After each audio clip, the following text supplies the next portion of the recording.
Hi Internet, I'm Dave, and welcome to Chapter 3 of The Masks of New Zenith in Macabre Comics. If this is the first video you've seen for this channel, what are you doing? Go back and start at the beginning. I mean, who starts a book at Chapter 3? That's just stupid. And as I said in the last audio chapter, this book kind of jumps a little bit back and forth through the timeline. It's easy to keep up if you just follow along with where I'm going. Other than that, let's not waste too much time and just jump into it.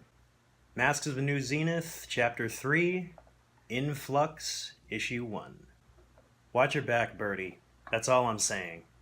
Heft was a pretty big mover and shaker in New Zenith. With him gone, something new is going to come along, and they may be gunning for you. And if he was right, and someone in the captain's cabinet is dirty, then maybe Zenith himself, he's not. You don't know him. I've learned enough to know who he really is. Captain Zenith was the first of us, and he's still the best. You'd be lucky to have his kind of reputation. Someone who works for him may be dirty, but he's not. He's the best thing this world has ever seen. Besides, I may have made a few enemies tonight, but at least I don't have to worry about my biggest one every time I look in the mirror. Flux leaned back, his face becoming a thin line of stoic aggression. She was staring right at him, trying to seem intimidating. He could see through the facade. She was ready to keel over. Good night, Flux. She flicked the switch and the window started to roll up. Enjoy your jog around town. She looked away. He stayed there for a few seconds more, just to try and find some way to get this stubborn little bitch to listen to him. But it was pointless. And like that, in the blink of an eye, he was gone. A few tin cans and newspapers whooshed into the air as he went from 0 to 250. Fuck it, he decided as he zigzagged through the alleys and streets. If she wanted to be stubborn and have every mobster in town on her barely legal ass, so be it. He had his own problems to deal with. It pissed him off, but he knew how to blow off steam. When he ran, everything just melted away. Every problem rolled off his back and fell into the background. It had been difficult to master. The first time he ran, he had crashed into a hot dog cart and had to try and explain how he came out of nowhere. But months of progress had paid off. Now he could zip and dart and flip in every which direction without missing a beat. It was strange. He knew he was moving insanely fast, but from his point of view, it seemed like everything else just slowed right down. Of course, he had a little bit of experience with moving fast. Years of drug abuse will do that to you. That was the whole point, though, why he had sewn a mask into his favorite gray hoodie. For the past 2 years, New Zenith had been a growing market for a new drug. Rush. Imagine if cocaine and caffeine had a baby. That's what Rush would give you. A crazy amount of energy, hence the name. Of course, it was quickly becoming a trademark name for the after effects. Over half the people who took it needed to be rushed to the hospital, and a good portion of them didn't make it. Since its emergence, the number of overdoses in New Zenith had increased by 200%, 100 each year. The police were doing what they could, but in the last 2 years, the crime ring had been spread around so far that it was impossible to pin it down to just one dealer or supplier. Stash houses were raided on almost a monthly basis, but the demand was too great. The junkies had found a new toy, and they were going to play with it as much as they could before the parents took it away.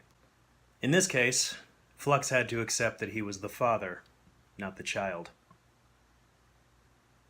He pushed himself further and did a frontways flip over a trash can, landing perfectly and continuing. He couldn't help but smile. The man was an addict, a speed freak, someone who lived for the thrill and the adrenaline no matter where it came from. So when he learned that a near-death experience had turned him into one of the few people on the planet with actual honest-to-God superpowers, well, suddenly drugs had seemed so meaningless. It had been in the back of an ambulance while he was being rushed off. He had taken too much. He always told himself he'd be just fine, that his body would be able to handle the push. But that's what everyone thinks until suddenly it doesn't happen. Legally, he was dead for 23 seconds. Then the defibrillator sparked him back to life and left a little bit of itself behind. Over the next few days, it had all emerged. The speed, the heightened senses, the insane ability to heal faster than any normal person, and him. The other side. Flux sped on, now about 50 blocks away from where he'd left Blackbird, with only 20 seconds having passed. He was following up on a lead. For a few weeks, he'd gone from one club to the next, intimidating dealers into squealing on their suppliers. A few minutes after they talked, he'd pay the suppliers a visit. And a few minutes after that, he'd run out and hit up whatever industrial shipping container the rush was being kept in. In the short time that he'd been doing it, he'd managed to eliminate over 20 stash houses and drop points.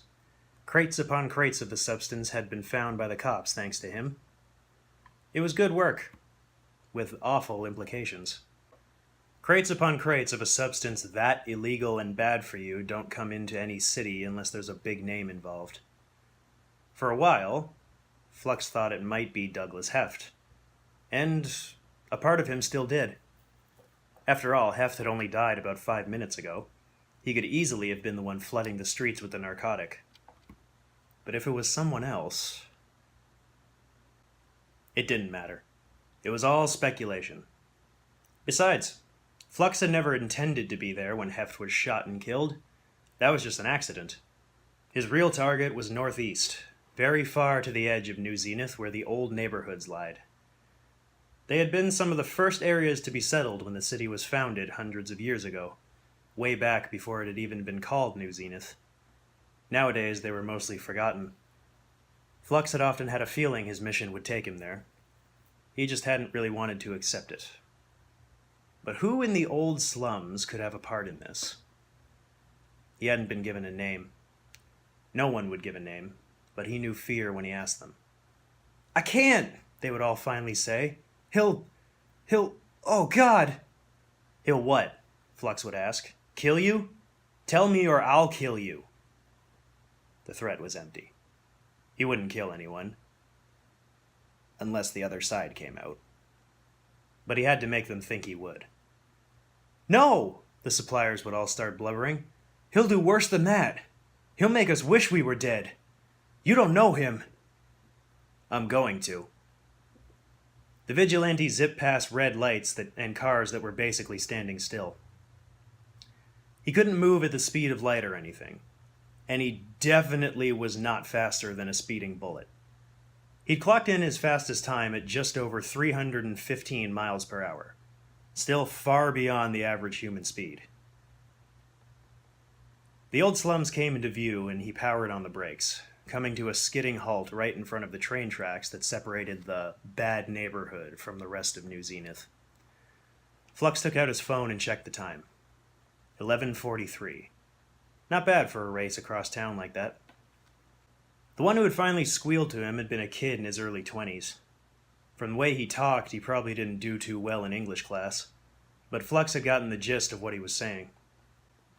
Despite how much this neighborhood had gone to hell, they were still beautiful houses. They had been built for the rich at the time, and then slowly the market for the area declined, and most of the wealthy relocated to the western side. Flux was looking for the biggest one there was. Number 3 Queen Elizabeth Boulevard. It wasn't hard to find.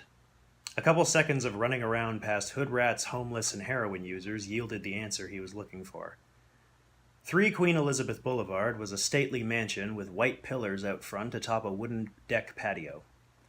There were 2 floors and windows looking into an attic, and the whole thing had a grand amount of graffiti tagged across it. No doubt it was a popular meet spot for some of New Zenith's underworld. He stood there for a few moments and closed his eyes. This made it easier to focus on his hearing instead. Sure enough, he could hear a few voices coming from inside. One man reminiscing about some story from a strip club. That meant there were at least 2 people. The one talking and the one he was talking to. Obviously, he could be crazy and chattering away to himself, but that seemed a little less likely. Flux zipped around to the backyard. No doubt there had once been a fresh green field that stretched on for 70 yards. Now it was just a big dirt patch of black soil and loose little stones. A little bit of luck was on his side as the back door was unlocked. It opened into a restaurant-style kitchen, full of stainless steel appliances and enough shelf and drawer space to stock a 4-star establishment. Of course, years of wear and neglect had left the steel drab and dirty, and most of the cupboard doors were either hanging open or missing entirely. This was the part of the job that he hated. Stealth. Flux wasn't one for moving quietly and calmly. After you get a taste for being the fastest man on the planet, you like to keep it that way. Needing to tiptoe through the darkness and make sure you stayed hidden felt taxing. But it was necessary. He could still hear voices coming from down the hall. Had to be at least a C-cup, right in my face as she's grinding back and forth on my lap. Anyway, about 10 minutes go by. I'm getting hard because she's moving all over the place and giving me the whole show. Then she leans back and whispers in my ear, "How bad do you want to fuck me?" No, she didn't, a second, more nasally voice said. I'm telling you. Strippers don't ask that shit.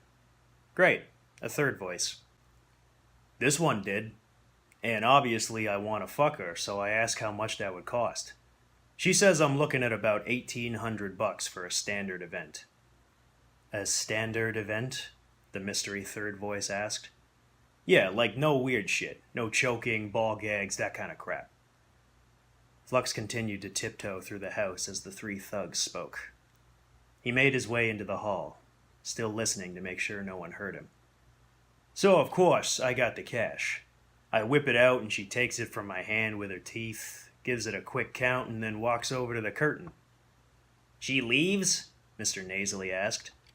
Nah, she just walked over for a second, probably telling the bouncer to keep anyone else out.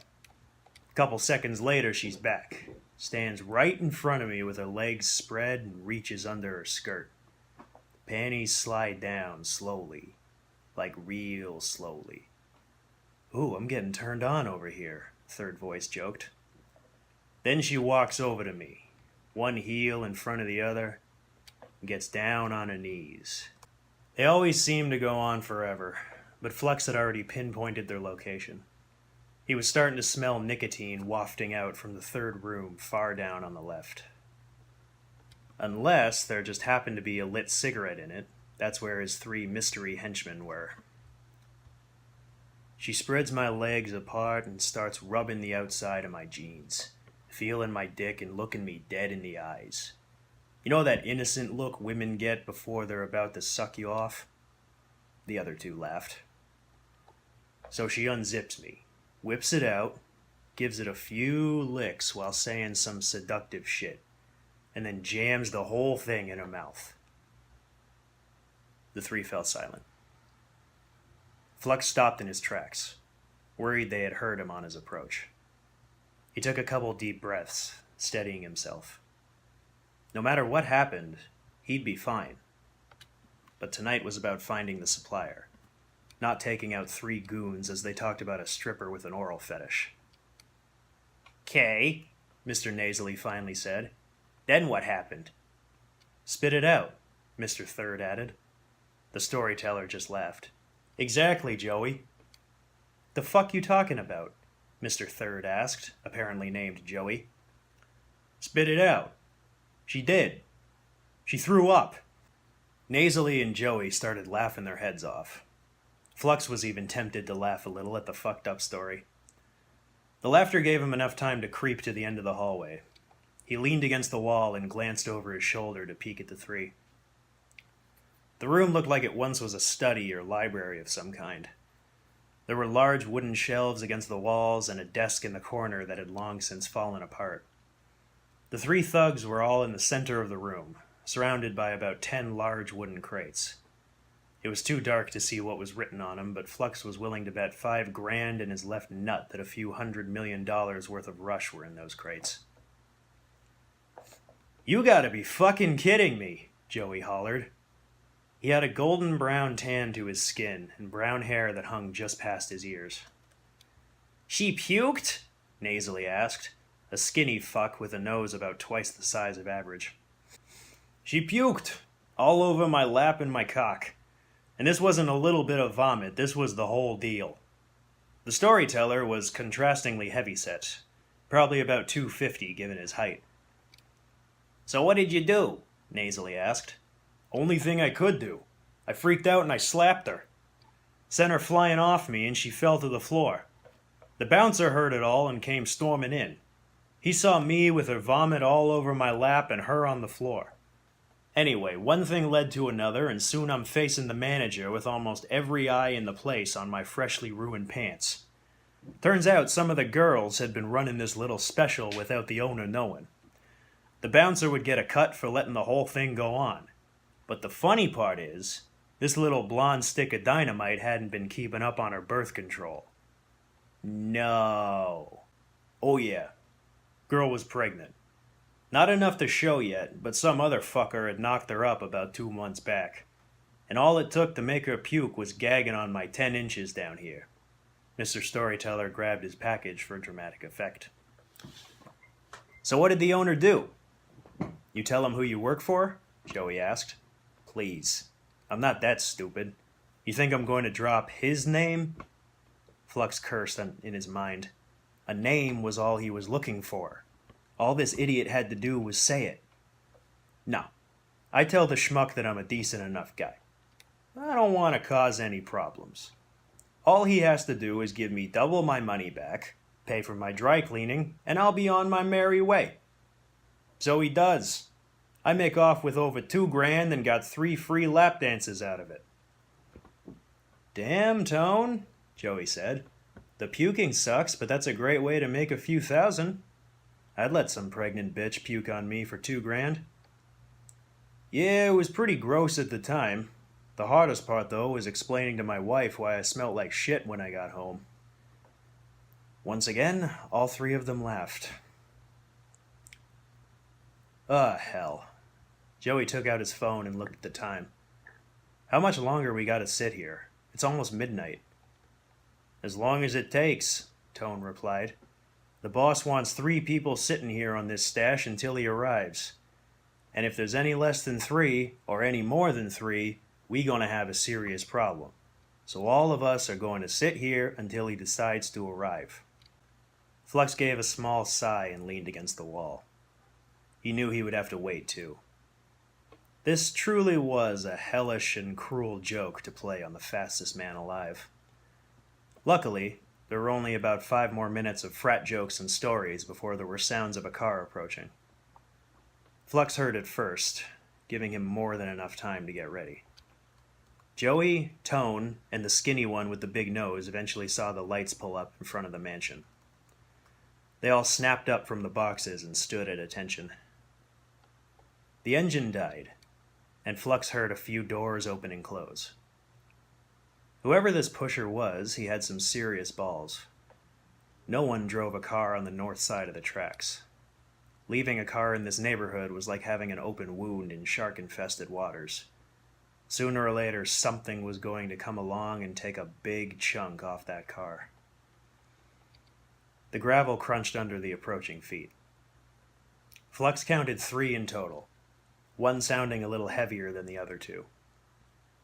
They walked up the front steps and approached the door. Flux expected whoever he was to swing the door open like all the high-ranking assholes in the movies. The kind of person who acts like they own everyone and everything on the other side of the door. But instead, there were a few moments of silence, followed by a quick 3 knocks. "Should we answer it?" Mr. Nasally asked. "Of course we should," Tone replied. "He's just being funny again." He walked out of the study and into the large entrance hall. Flux stuck to the shadows. The corner wall that separated the front door and the hallway provided more than enough cover. Tone turned the doorknob and the old and weathered door creaked open. "Trick or treat!" The voice was raspy and higher pitched, like something out of a horror movie franchise. Then came the laughter. Almost childish in a way, but with a sinister edge that cut through the silence like a butcher's cleaver. Tone laughed as well, but it was obvious that his was more forced. "Good one, boss. Nice mask, too." "Do you think so, Anthony?" the boss asked. Quentin here picked it up for me out of a 2-bit costume shop. The irony was just killing me. I had to have it. All three of the newcomers stepped into the house, and the door creaked shut once more. 1, 2, 3, the boss continued. No more, no less. Perfect, boys. I do so love when my instructions are followed. We weren't going to disappoint you, boss. That makes me happy, Joseph. And you even brought young Eric to help out. Just happy to be a part of it all, sir, Mr. Nasally said. Well, all right. Now that the pleasantries are out of the way. He snapped his fingers. Quentin, do your thing. Let's take a look. Crack 'em open. The 6 men shuffled into the room, and Flux heard a few smacks and prying noises as the crates got popped open. Okay, Flux thought. Okay. His prize was right there in the other room. This is what he'd been searching for. The head of the whole Rush Empire.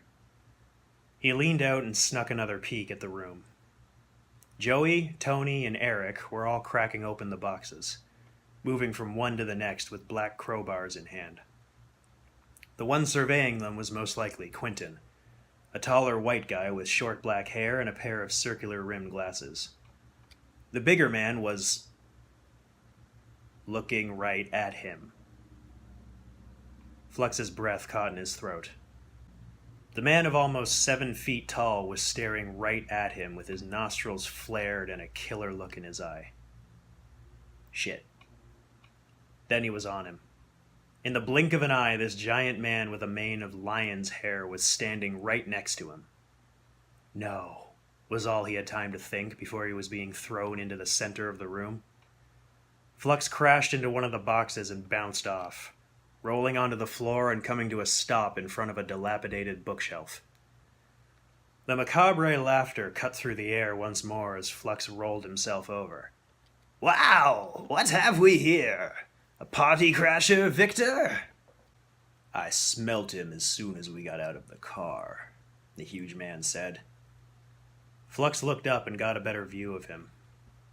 He was built like a brick shithouse, barrel-chested with massive arms and a head of hair that would make a wild animal jealous. Victor glared back at him and cracked his knuckles, giving a deep growl as he did. He actually growled. Flux knew what he was dealing with. No normal man could move that fast and have those kinds of animalistic features. In less than a second, Flux was back on his feet and staring at the augmented human. Guess I'm not the only one, huh? Ooh, another rush head just like our dear Victor here, the boss said. Or do you prefer speed? I know I always call you both, but is there some kind of preference I'm not aware of? More laughter followed the question. This wasn't going to be as easy as he thought. A second rush head severely complicated things. If he moves, Victor, snap his neck. Victor Speed growled in acknowledgement. Well, Mr. Party Crasher, perhaps you and I should get to know each other better, Flux kept Victor in his sights and didn't move from where he was, but he looked over to finally get a glimpse of the boss. What he saw was far from what he had been expecting. The man was about average height, but very thin, like he had missed quite a few meals in his lifetime. The suit that he wore was several different colors, all woven together on the arms and legs. He had one glove on his right hand while the left was bare, and a wide-brimmed hat sat upon his head. Lastly was the mask, the stupid $20 plastic mask that sat upon his face. Groucho Marx? So this is what you've been doing all these years. The thin man laughed hysterically, another reminder of what fingernails raking across the human soul felt like.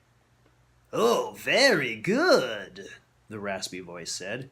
Victor, I've changed my mind. I like this one. Got a sense of humor, he does. Just paralyze him a bit. I don't need the rest of him, obviously. The plastic mask flapped around a bit as the man beneath it spoke. He wasn't just wearing the glasses and mustache, but a full-on plastic Groucho mask. "Tell me," he continued, "does our party crasher here have a name?" He debated saying it for a while, but in the end it only seemed fitting. Flux. Flux. Kinda falls flat, don't you think? I was expecting something with a little more razzle-dazzle. I didn't come here to entertain. Oh, I bet you didn't. One thing remains obvious, you're definitely a user of my little concoction here, which means you want one of two things. You're either looking for another fix, or much more likely, you're here to try and stop me. Another chill ran up Flux's spine. This man's tone of voice kept jumping up and down. Flux didn't like that. It meant unpredictability. You can't keep up with unpredictability no matter how fast you are. He thought of something he could use, though. "I told you my name," he said. "Why don't you tell me yours?" The boss laughed again, this time throwing his head back to the ceiling.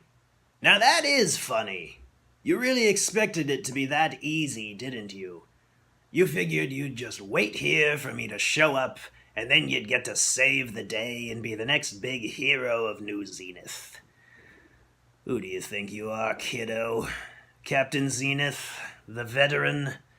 I'll bet that underneath that hood you're just an ex-junkie who's in way over his head. And the best part is, you don't even realize it yet. But since I'm feeling charitable to your situation..." The man threw his arms out to the side and took a deep over-the-top bow, removing his hat as he did.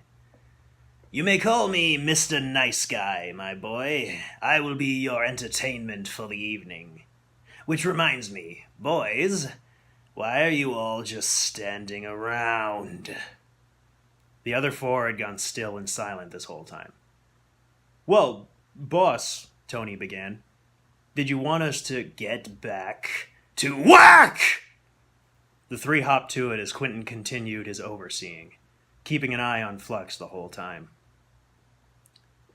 "You may as well stop now," Flux told them. "This little operation of yours is ending tonight."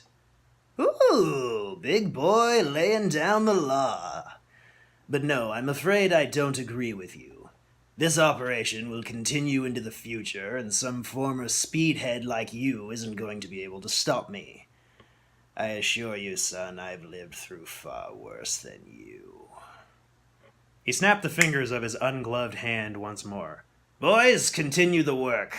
There's a truck that should be here in a few minutes. Load it all up when it arrives. Quentin, make sure they get her done promptly." "Yes, sir," Quentin replied. Mr. Nice Guy turned his back and headed towards the front door. "We're not done here," Flux called, his hands curling into fists. "I am," Mr. Nice Guy replied. "I'm going to head back to my private hidey hole and put on my favorite Monty Python tape." He stopped very abruptly and looked back at Flux over his shoulder. "But if you're really feeling a sense of unrest... Victor!" The animal's snarl cut through the air. Flux managed to turn in time to see Mr. Speed flying at him. The full weight of the big man plowed into Flux and pinned him against the bookshelf. The vigilante yelled out in pain as 10 razor-sharp claws dug into his abdomen. Victor roared in his face and sank a set of fangs into Flux's shoulder blade. Flux tried to pry the big man free, but he was too strong.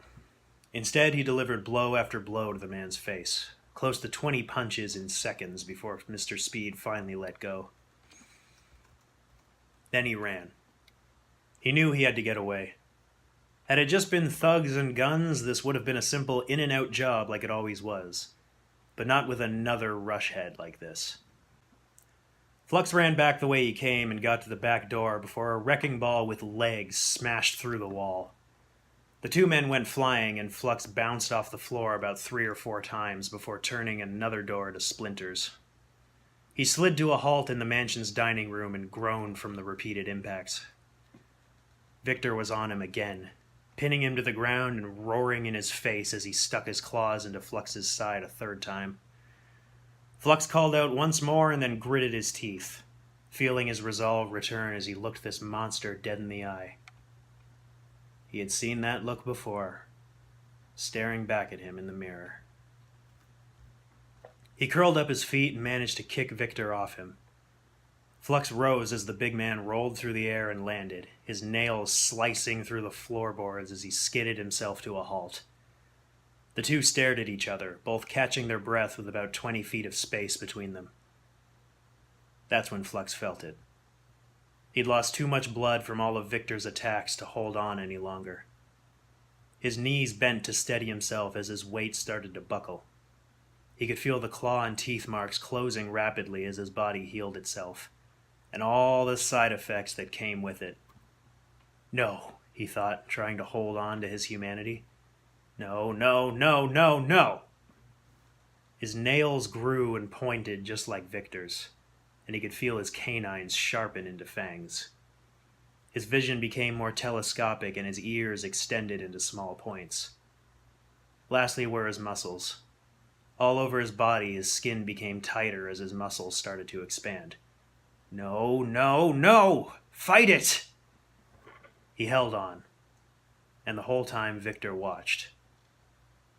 Well, well, Mr. Speed said. Flux looked up at him, his eyes now glowing with a slight yellow light in them.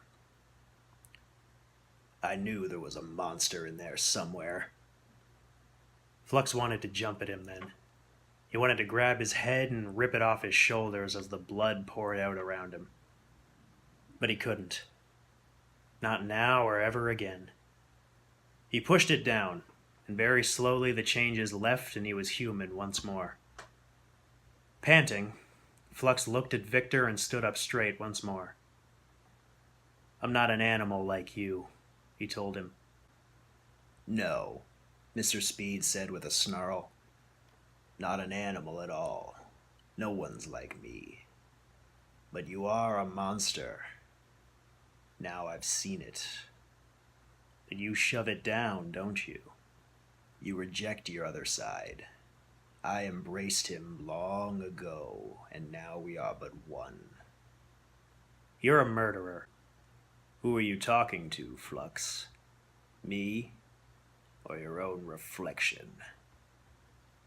The two ran at each other once more. The dining room became a flurry of super speedy kicks, punches, flips, elbows, claws, and fangs. Chairs flew against walls, walls fell away and crumbled, and the table itself was split in half when Victor slammed Flux down on it. The fight spilled out into the backyard when Flux kicked Victor through one of the giant windows. The savage man rolled through the dirt and came up snarling as Flux delivered another blow right to his nose, drawing forth a bone-shattering crack as he broke it in half. Mr. Speed fell to the dirt and groaned out deeply. Flux stood over him, knowing that he only had about less than a minute before the beast got back up on all fours. He zipped around to the front of the house and saw the three henchmen loading crates into an armored truck. It must have arrived during the fight, and Flux was a little too preoccupied to notice. All five of them were out there. Flux went one by one, a few gut shots to Joey's stomach, slamming Eric's head against the truck and giving Tony's dick a swift uppercut. That one he did with a smile after that stupid strip club story. Quentin he took out by lifting him into the air and kicking him back towards the house, probably bruising his spine in the process. His final shot was grabbing the big boss and pinning him against the truck. Joey doubled over in pain, Eric fell flat against the ground unconscious, and Tony dropped to his knees and vomited, desperately grasping his balls the whole time. Quentin flew through the air and bounced on the ground once, emitting a loud, "Ow! Fuck!" as he did. Flux went nose to nose with the Groucho Marx mask and glared into the fake plastic eyes. "Whoa!" Mr. Nice Guy said with a sudden laugh. "You're finished with Victor already? Son, you are just full of surprises, ain't ya?" "This is nothing. You should see my stand-up routine. I'm sure a guy like you will be left in stitches." That drew forth another laugh. "Quick hands and quick wit. Oh, I do like you, Fluxy. I've decided to let you live for today." We're waiting here until the police show up. All that commotion, someone must have called him by now. Oh, I doubt it. Besides, you think the police are going to rush out to this neighborhood anyway? No, we've still got plenty of time. Sadly, you may not. Without warning, Flux suddenly found himself inhaling a cloud of gray gas. He coughed as his eyes bulged out of his head, dropping Mr. Nice Guy back to his feet. Flux doubled over as he gasped for air and fell to all fours, unable to keep his equilibrium as the drug coursed through him. Mr. Nice Guy laughed some more and gave a quick boot to his chest, forcing more air out of his body and flipping him onto his back. No matter how fast your wit is, Fluxy, you still can't outrun the quick release of a deadly nerve gas. Don't worry, someone with your healing capabilities won't die. Probably. I think. Who really knows? He stood over the coughing young man, grabbed his hoodie by the collar, and cracked him right between the eyes, smacking the back of his head on the pavement. Oh, Fluxy, I haven't felt this alive in months. He grabbed Flux's head with both hands and lifted him up. He was still coughing and felt his vision begin to blur and get very two-dimensional. Don't worry, buddy old pal, I won't take the mask off. Wouldn't want to ruin the fun. But I guess I should give you a little something to keep you interested. The drug pusher brought his hands up to his head and tilted his wide-brimmed hat back. He slid his long, bony fingers under the Groucho Marx mask, pulling it off his head. If Flux hadn't been coughing already, he would have started. Hell, he may have even puked. There was not an ounce of flesh left on this man's face. It was all burnt and cracked muscle tissue with a little bit of skull poking out in various places. His nose was completely gone, leaving only 2 large oval holes. His teeth were filed into points, and his eyes, his haunting, demonic eyes, they were oval-shaped, pointed, and horribly golden orange like flat pools of molten lava. He couldn't be human. He just couldn't be. What do you think, Fluxy? Mr. Nice Guy asked, turning his head from side to side. The kind only a mother could love, eh? He gave him another crack to the face and everything went black. Flux came to about 5 minutes later. The truck was gone, the downed thugs were gone, and the only reason he had woken up was because the red and blue lights were flashing in front of his face. A pair of hands were pulling him off the ground and getting him back on his feet. What's happening? He asked. Hey, he's awake, the pair of hands behind him commented. Sorry, son, but you're under arrest. You have the right to remain silent. Flux heard the cuffs coming out from the officer's belt. No, he mumbled in his drugged-up state. You have the right to an attorney. I said no! He twirled around and pimp-slapped the officer behind him. The cop stumbled a few times and fell to all fours. Hands above your head! Another cop shouted. Flux was too disoriented to tell which one. He stumbled a bit as well, trying to head towards the end of the street and run away. Mr. Nice Guy had been right. Sort of. Any lesser man those drugs would have killed. The only reason he was still alive was because of what he was. And in a way, he was what he was because of Mr. Nice Guy. The face flashed before his eyes again. Those eyes, he thought, falling to his knees once more. Those horrible orange eyes. Assaulting an officer. Pretty stupid, pal. Another cop, or possibly the same one, was on him again, forcing him to the ground and keeping him pinned down. No, he said again. He couldn't get arrested. He couldn't go down like this. He had to end it. He had to. He had to make sure no one else was hurt by that twisted monster ever again. He felt the cuffs slap around his wrists as he tried to get his wits back together. There was no choice now. He couldn't slip through those cuffs, and there was only one way to break through them. He didn't like it, but he knew what he had to do. He yanked free from the cop's grip, turned on a dime, and cracked the officer in the nose with his forehead. The speed of the impact was so sharp and abrupt that he went down like a sack of flour falling over. Flux said a silent curse and dropped his foot onto the officer's windpipe. "Get the fuck off him, right now!" Flux turned to look at the shouter. It was Officer One's partner standing by the cruiser with his gun aimed right at Flux. "Now, freak, before I put you down!" "Just shoot me once," Flux prayed. "That's all I ask, just once. I can handle once." "Either let me go or this fucker gets it," he yelled back. Okay, just calm down." The cop put his gun down and put his hands up. "What? Come on." He wasn't going to shoot him. And worst of all, he thought he was stupid. As soon as he let the first cop up, they were just going to shoot him anyway. Finally, he resolved the one obvious solution. Fuck it. Flux pushed down further on the throat. The cop's face started to turn blue. He shot the second a look that plainly said he would kill his partner. That was all it took. The second cop picked his gun back up and gave Flux one right in the chest. Searing pain flew through his body as his lung began to fill with blood. He doubled over and collapsed on the ground for what felt like the 100th time that night. He gasped out and gritted his teeth, the transformation beginning to overtake him. "This is gonna suck," he grumbled. He closed his eyes. When they opened, they were yellow and savage. His teeth pointed, his nails sharpened, and the cuffs broke away like they were made of plastic.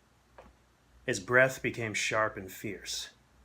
The bullet pushed itself back through the open wound, which sealed up in seconds. He turned back to the two officers. These two poor men who were just doing their jobs. The last thing he remembered was seeing their faces. They were afraid. So very, very afraid. The next few minutes were just a horrible, bloody blur.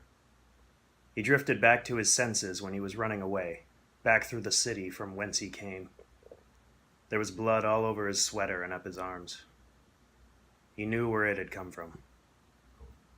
He looked at the time, wondering how long he'd been out for. It was just a few seconds before midnight. Everything had happened in just over 15 minutes. He skidded to a halt on the sidewalk. Fortunately, no one was around to see the psychopath covered in blood. He breathed deep, probably deeper than he ever had in his life. "I killed 2 cops, he thought to himself. "Dear God, I killed 2 cops. He'd killed people before. Well, the other guy had. But not police. Fucking crazy in there. Flux whipped his head around when he heard the voice. No one was there. 3 dead, one of them Douglas Heft of all people. Get out. Heft was in there? Oh yeah. And he is DEAD fucked, pal. No one was there because they were 3 streets over. Flux had ran back to where he had come from, just a few streets up from the little black box. For some reason, the monster within him had completely retraced his steps. Witnesses? A couple of the working girls, but they're not talking. But get this. We found a guy... Well, you ready for this? Yeah, what is it? We found a guy bent over with an electric dildo going in and out of his ass. The first guy spit up a bit of whatever he was drinking. Fuck off. I'm serious. And whatever happened in there, you can bet he'll be talking. I mean, if someone forced me to get fucked over and over again like that, I'd sure as hell say something. Flux knew exactly what they were talking about, and he had only one thought in his mind. Birdie. He looked back down the alley he had just run away from 15 minutes ago and saw the blue 4-door right where it had been. He even saw Blackbird's head poking out from above the steering wheel. "Oh, you stupid bitch," he cursed again. She hadn't moved that whole time. Probably blacked out if her story of being in there for 2 days could be believed. "We got people checking the area?" the first voice asked. "Yeah," the buddy replied. Whoever did it couldn't have gotten far yet. We'll pick up their trail. Shit, he said. Shit, shit, shit, shit, shit! It wasn't his problem. He didn't owe her anything. He looked down the street and knew he could just run away right now, get back to his apartment, and recover from everything he'd seen this night. Flux looked back at the stolen four-door and the unconscious woman behind the wheel. Shit. End of chapter 3. Okay, that was chapter 3, first issue of In Flux. We finally get to see that guy as a character. My throat has been so dry this whole time, you may have noticed. But yeah, a little more expansion on him. We get a new villain thrown in there. His voice is fun, but kind of hard to do. If you like this video, hit the like button. If you want to know when new chapters are coming out, like I said before, every week to a month, click the little notification bell and you'll get it popped up on your timeline. Other than that, thanks for spending this past hour or so with me, and I will see you in the next one.